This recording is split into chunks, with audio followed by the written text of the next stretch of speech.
Assalamualaikum warahmatullahi wabarakatuh. Perkenalkan kali ini kami akan mempresentasikan Pentaket di chapter 12. Untuk itu kami akan langsung ke narasumber pertama, yaitu pada Safat. Dipersilakan. Masuk ke dalam materi pertama, yaitu 12.1 divisi 4 isu, yang dimana tujuan pembelajaran di sini mempelajari menjelaskan keterbatasan IPv 4 dan memahami mengapa IPv 6 dikembangkan, lalu menjelaskan bagaimana IPv 4 dan IPv 6 dapat berjalan bersamaan dan mengetahui proses transisi dari IPv 4 menuju IPv 6. Pada 12.1 yang berisi need for IPv 6, kenapa kita membutuhkan IPv 6? Karena IPv 4 merupakan protokol yang digunakan untuk memberikan alamat kepada setiap perangkat yang terhubung ke jaringan. Contoh 192.168.1.10. IPv 4 menggunakan alamat 32 bit, sehingga jumlah alamat maksimal sekitar 4,3 miliar alamat IP. Permasalahan IPv 4 yang pertama itu bisa kehabisan alamat IP. Kayak sudah banyak penggunaan smartphone atau laptop yang menggunakan IPv 4. Lalu pertumbuhan internet sangat cepat. Jumlah pengguna internet terus meningkat setiap tahunnya, di mana setiap meningkatnya penggunaan internet semakin banyak penggunaan IPv 4. Lalu NAT hanya solusi sementara untuk IPv 4 ini. NAT yang artinya Network Address Translation memungkinkan banyak perangkat memakai satu alamat IP publik. Jadi semua perangkat memakai IP privat, tetapi keluar internet menggunakan satu IP publik. Kekurangan NAT di sini, walaupun membantu, NAT memiliki beberapa kelemahan, yaitu komunikasi end-to-end menjadi lebih sulit, konfigurasi lebih rumit, dan beberapa aplikasi tidak bekerja secara optimal. Solusinya pada IPv 6. IPv 6 ini dibuat untuk menggantikan IPv 4. Alamat IPv 6 menggunakan 128 bit. Contohnya pakai bahasa deksimal. Jadi keunggulan IPv 6 ini alamat sangat banyak karena belum banyak yang menggunakan. Lalu routing lebih efisien dan mendukung auto configuration. Perbandingannya IPv 4 dan IPv 6 ini, kalau misalnya IPv 4 yang 32 bit, IPv 6 128 bit, dan yang lainnya. Pada 12.1.2, IPv 4 dan IPv 6 konsisten. Mengapa IPv 4 tidak langsung diganti? Karena internet di seluruh dunia masih menggunakan IPv 4. Jika langsung diganti, website tidak bisa diakses, server lama berhenti bekerja, dan router harus diganti, dan itu bisa menggunakan biaya yang sangat besar. Metode transisinya itu bisa dilihat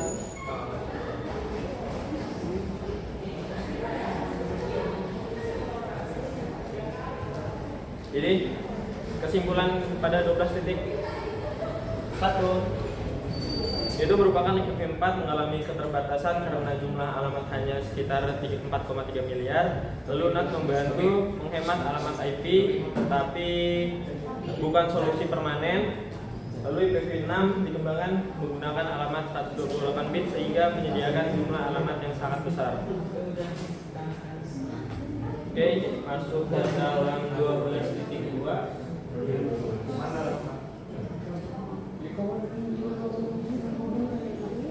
Tujuan pembelajaran di sini pada 12.2 memahami format penulisan alamat, lalu mengetahui struktur alamat IPv 6, lalu mempelajari aturan penyederhanaan alamat IPv 6, lalu mampu menulis dan membaca alamat IPv 6 dengan benar. Sini apa itu IPv 6 address representation?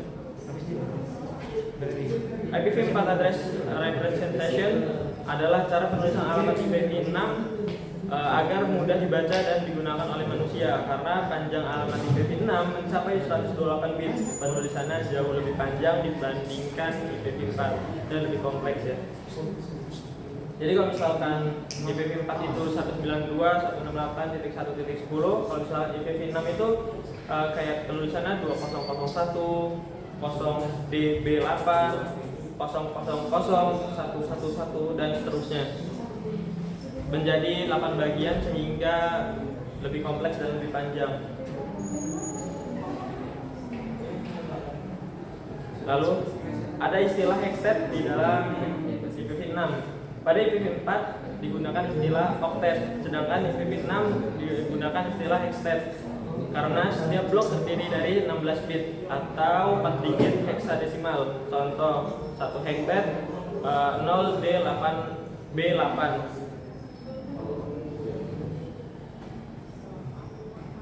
Karakter yang digunakan itu IPv6 memakai sistem heksadesimal, artinya hanya menggunakan 0, 1, 2, 3, 4, 5, 6, 7, 8, 9 dan A, B, C, D, E, F, yang dimana huruf A sampai F mewakili angka huruf nilai. Di sini mengapa IPv6 perlu disederhanakan? Karena lebih mudah aja untuk dibaca ya, agar tidak lebih kompleks. Lalu pada 12.2.2 rule 1 omit leading zeros, menghilangkan 0 di depan karena 0 di depan tidak mengubah nilai. Lalu 12.2.3 rule 2 double colon. Jadi di sini kalau misalkan diperhatikan ada 2 titik ya. Kalau misalkan penulisan di IPv6 ada 2 titik. Itu jika terdapat hextet isinya 0 maka dapat digantikan dengan 2 titik. Dan itu lebih enak, lebih pendek dan mudah dibaca. Oke, untuk materi selanjutnya 3 dulu.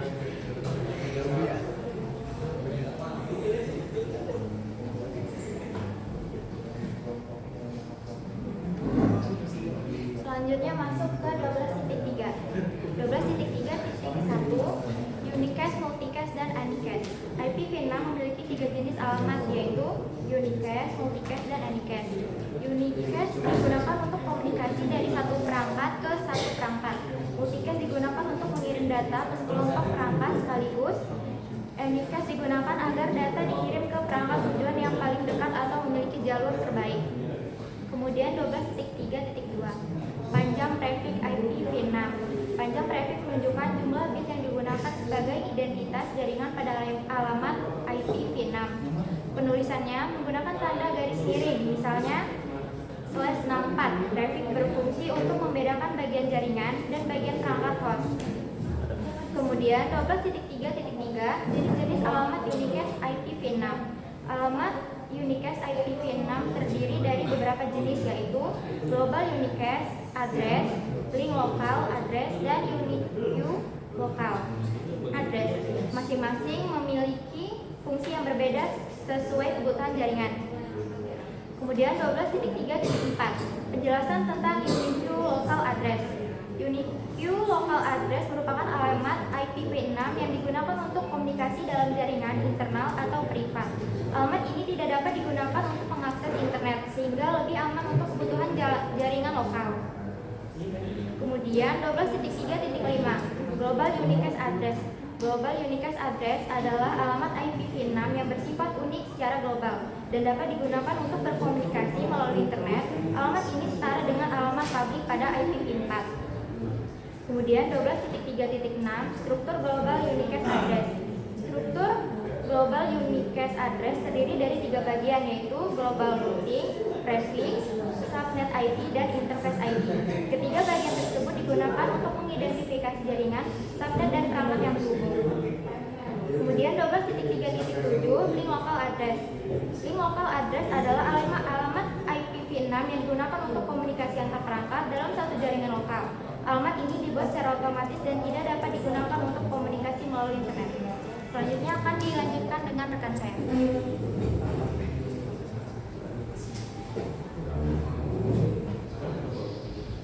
di sini kita akan masuk 12.4. Di sini kita akan masuk ke static configuration of Windows Hotspot. Di sini ada dua setting configuration dari Cisco. Konfigurasi static gua adalah global unicast address pada router. Konfigurasi static gua bertujuan untuk memberikan alamat IP VNAM global yang valid agar antarmuka interface router dapat merutekan lalu lintas data ke internet. Sebelum mengonfigurasi alamat pada interface pribadi global IP versi 6 unicast routing wajib diaktifkan terlebih dahulu di dalam router Cisco untuk menghidupkan fungsi perutaan IP versi 6. Setelah itu, administrator masuk ke konfigurasi interface yang dituju.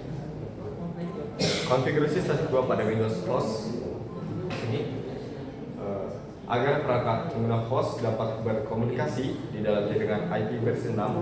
Konfigurasi alamat global juga bisa dilakukan secara manual tanpa sistem operasi seperti Windows. Konfigurasi ini diakses melalui menu Network dan Sharing Center, lalu memilih properties pada kartu jaringan yang aktif, dan membuka pilihan Internet Protocol versi 6 di TCP/IP versi 6. Lalu pengguna kemudian mengisi 3 parameter utama secara statik alamat versi 6 host itu sendiri. Lalu dengan software prefix line yang biasanya diisi dengan angka 64. Serta default gateway, alamat default gateway itu harus diarahkan secara tepat ke alamat versi 6. Konfigurasi static LLA di link lokal di unicast address secara default setiap perangkat akan membuat alamat ILL secara otomatis. Namun alamat otomatis tersebut biasanya sangat panjang dan sulit diingat, berbagai acak atau UA64. Pentingnya mengkonfigurasi LLA secara statis atau manual pada router untuk mempermudah dokumentasi jaringan dan memudahkan pengisian default gateway pada PC pengguna. Konfigurasi ini dilakukan dalam mode interface route dengan perintah IP versi 6 address, lalu alamat LLA, lalu link lokal. Static ini wajib menggunakan prefix awalan FE80.2.2/10 dan banyak fungsi untuk komunikasi lokal di dalam satu segmen jaringan ini yang sama tanpa bisa ditekan ke internet. Kita akan lanjut ke 12.5.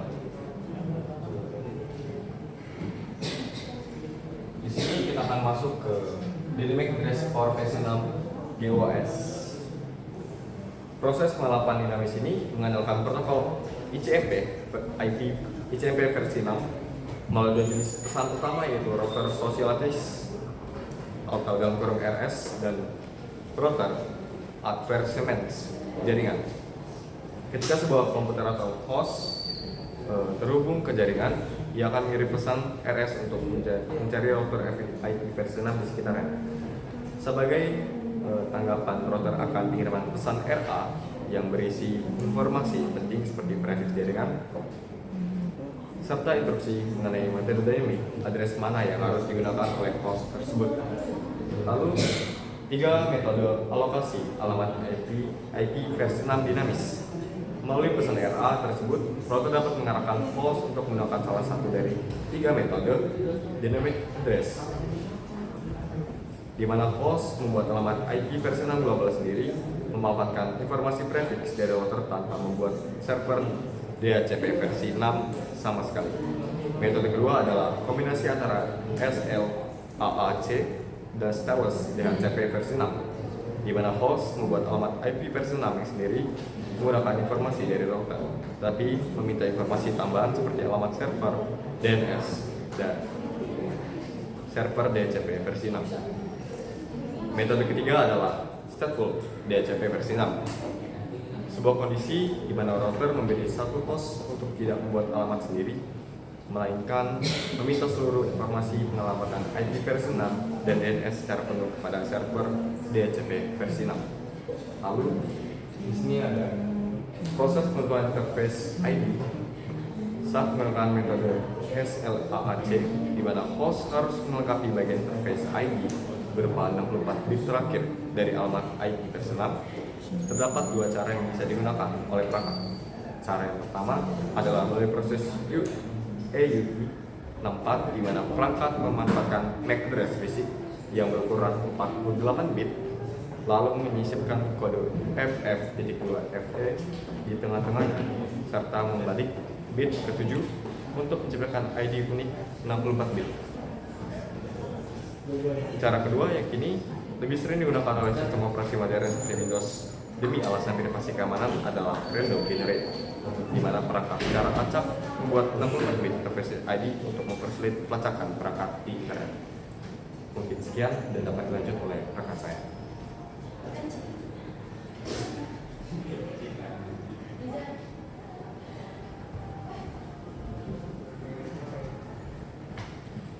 Selanjutnya 12.6 adalah dynamic addressing for IPv6 LLAS.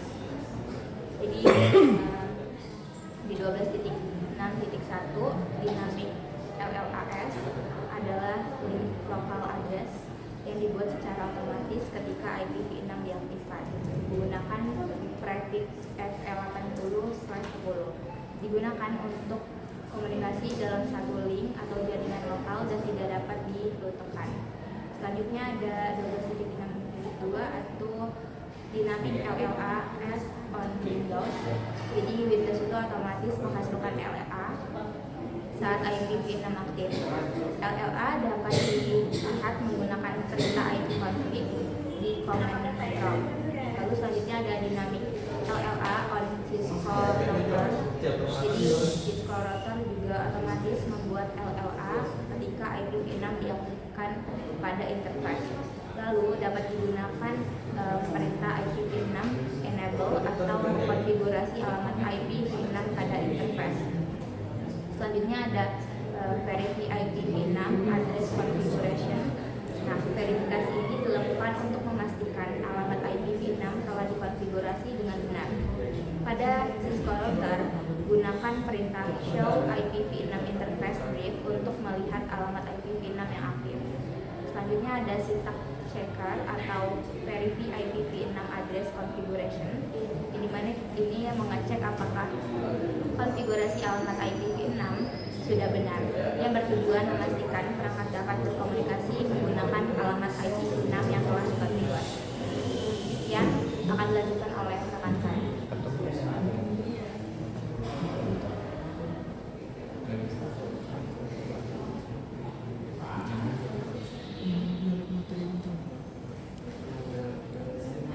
Oke, baik, di sini saya akan melanjutkan di 12.7 IPv6 multicast address.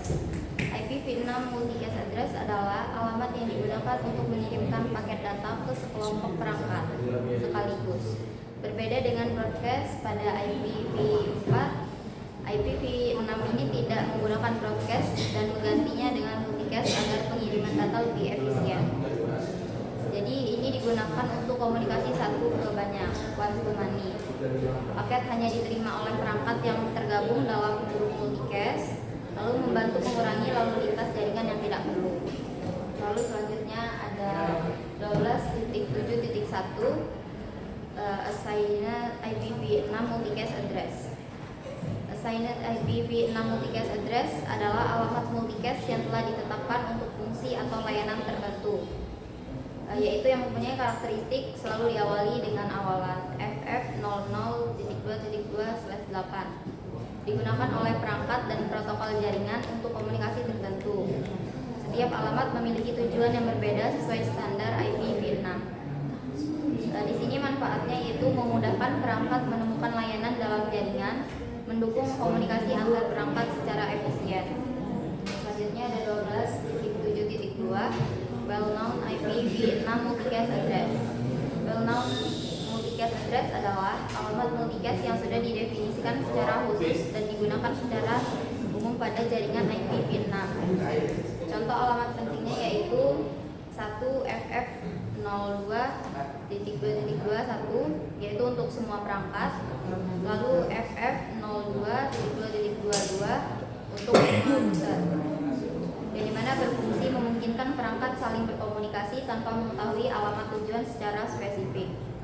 Digunakan dalam proses penemuan perangkat dan layanan jaringan. Lalu selanjutnya ada 12.7.3 Solicited Note Vietnam Multicast Address. Solicited Note Multicast Address adalah alamat multicast yang dibuat secara otomatis untuk setiap alamat unicast atau anycast IP Vietnam. Fungsi utamanya yaitu digunakan oleh Network Discovery Protocol atau NDP, lalu membantu proses pencarian alamat MAC dari alamat IP Vietnam, lalu menggantikan fungsi ARP atau Address Resolution Protocol yang digunakan pada IP V4. Keuntungannya di sini yaitu mengurangi lalu lintas jaringan karena hanya perangkat tujuan yang menerima pesan, lalu membuat komunikasi dalam jaringan menjadi lebih cepat dan lebih efisien. Mungkin cukup sekian, akan lanjutkan oleh rekan saya.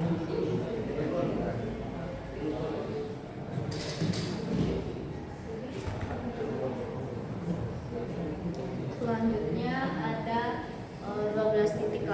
Yang pertama itu struktur alamat subnet ID. Subnetting IP 6 berfokus pada pembentukan hierarki jaringan yang rapi, bukan untuk menghemat alamat seperti pada IP 4. Struktur standar global unicast address atau GUA menggunakan prefix /48. Global routing prefixnya itu 48 bit. Yang pertama, alamat jaringan dari ISP, subnetnya subnet ID 16 bit. Berikutnya, blok khusus untuk membuat subnet terminal. Interface ID-nya 64 bit terakhir. Lalu ada 12.8.3 itu perhitungan yang dilakukan menaikkan nilai hexasim 0 sampai F. Ada alokasi awal dari ISP-nya, ada subnet 0, ada subnet 1, subnet 2 sampai subnet 11. Lalu yang ketiga ada alokasi subnet. Standar prefixnya itu ada /64. Semua segmen jaringan atau line maupun link antar router wajib menggunakan prefix /64. Tujuannya menjaga agar fitur otomatis seperti SLAAC atau Stealth Address Auto Configuration tetap berfungsi normal pada perangkat. Lalu ada 12.4 konfigurasi router. Angka CLI-nya Cisco untuk menerapkan subnet IP 6 itu aktifkan routing IP 6 global, lalu masukkan ke interface perangkat dan mengkonfigurasi alamat IP yang aktif dan interface. Mungkin cukup itu saja.